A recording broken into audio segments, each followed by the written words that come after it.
किसी गांव में एक समय की बात है जहां का नाम चंदनपुर था। चंदनपुर एक सुंदर और शांतिपूर्ण स्थान था जो खुशहाली से भरा हुआ था। यहाँ के लोग सदैव खुश और सहयोगी रहते थे। इस गांव में एक छोटा सा लड़का था जिसका नाम वीर एक बहादुर और साहसी बच्चा था। उसका सपना था कि वह अपने गांव को बाहर के दुनिया से जोड़े। एक दिन वीर ने अपने मित्रों के साथ बात की कि वह दुनिया के अन्य हिस्सों को देखना चाहता है। उसके मित्रों ने उसे इस विचार में साथ देने का निर्णय किया।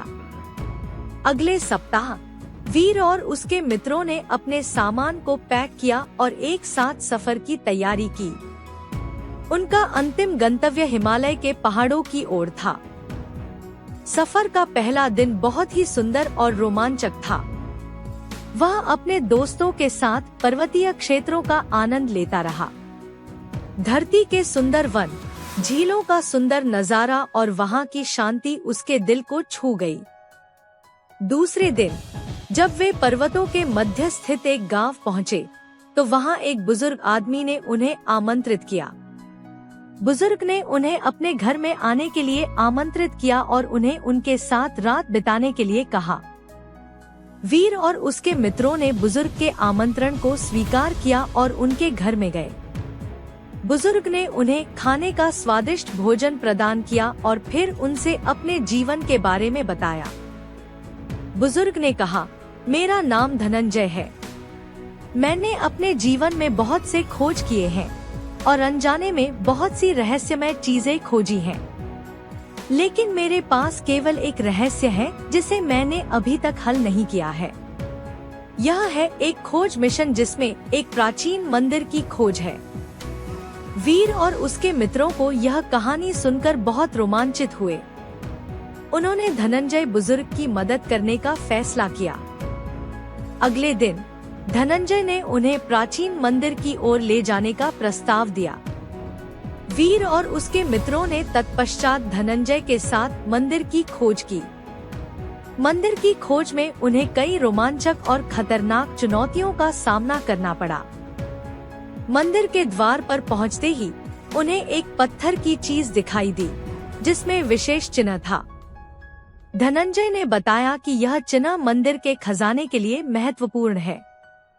वीर और उसके मित्रों ने मंदिर के अंदर आने का निर्णय किया और वे आगे बढ़ गए। अंदर जाने के बाद उन्हें कई पुरानी मूर्तियों और विशालकाय विग्रहों का सामना हुआ। वे मंदिर के गहराई में बढ़ते रहे और आगे बढ़ते ही उन्हें एक राजसी ताजमहल का दर्शन हुआ। ताजमहल में वे अनेक आभूषण, गहने और सोने के सिक्के देखते हैं जो कि बहुत ही मूल्यवान थे। वे समझते हैं कि धनंजय की खोज में अब उनका सफलता है। लेकिन तभी एक आवाज सुनाई देती है, रुको, कौन हो तुम? धनंजय, वीर और उनके मित्रों ने पलट कर देखा और उन्हें एक राजा का सामना हुआ। राजा ने कहा, तुम लोग कौन हो और यहाँ क्या कर रहे हो? धनंजय ने विवरण दिया कि वे एक प्राचीन मंदिर की खोज में हैं और उन्हें यहाँ कुछ खोजने की उम्मीद है। राजा ने कहा, यहाँ कुछ भी खोजने की कोई इजाजत नहीं है, तुम्हें यहाँ से जाना होगा। धनंजय और उसके साथी लोग निराश होकर मंदिर से बाहर आए। धनंजय ने कहा, अब हमें क्या करना चाहिए? वीर ने उत्तर दिया, हमें उस राजा को समझाना होगा कि हमें इस मंदिर में क्यों आने की जरूरत है। उन्होंने तय किया कि वे राजा के यहाँ फिर से जाएंगे। उन्होंने राजा की सभा में प्रवेश किया और अपनी कहानी बताई। राजा ने उनकी बात सुनकर अचंभित होकर कहा, तुम लोग साहसिक हो और तुम्हें मेरी आज्ञा अनुसार आगे बढ़ने की क्षमता है। राजा ने उन्हें अपने पर्वतीय क्षेत्रों के सबसे गहरे और गुप्त स्थानों की ओर ले जाने की अनुमति दी। वहाँ वीर और उसके मित्रों ने बहुत सारे राजसी खजाने और गहने पाए। उन्होंने धनंजय की मदद से अपने गांव के लिए बहुमूल्य खजाने को प्राप्त किया। इस खोज में वीर ने साहस और सहयोग का महत्व सीखा। उसने देखा कि जब लोग एकजुट होते हैं तो वे हर मुश्किल को पार कर सकते हैं। वीर और उसके मित्रों ने अपनी खोज को सफलतापूर्वक पूरा किया और वे अब अपने गांव के लिए वापसी कर रहे थे, अपनी खोजों से अनुभवों और स्मृतियों के साथ। हम अपनी कहानी को YouTube पर साझा करते हैं। आप हमारे नए YouTube चैनल पर हमारी और अन्य रोचक कहानियों को सुन सकते हैं।